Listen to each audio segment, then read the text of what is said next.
تازه خبر امریکایي ځواکونو یو ځل بیا د افغان ځواکونو ملاتړ ته راودرنګل. امریکا وایي د افغان ځواکونو د ملاتړ لپاره به یې هوایي بریدونه دوام کوي.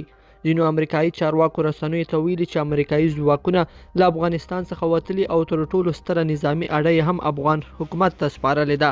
خو له دغه هیواد بهر د ځای پر ځای شوو الوتکو په مرسته به د افغان ځواکونو په ملاتړ د دوی بریدونه دوام کوي.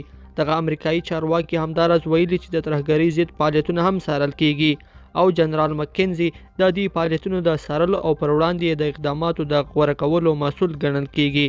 همداراز به شاوخوا 950 امریکایي عسکر په کابل کې د امریکا په سفارت کې وي چې دغه سفارت امنیت خوندي کړي او ترڅنګ شاوخوا 300 امریکایي عسکر ښایي د کابل هوایي ډګر د امنیت د تامین لپاره وګمارل شي.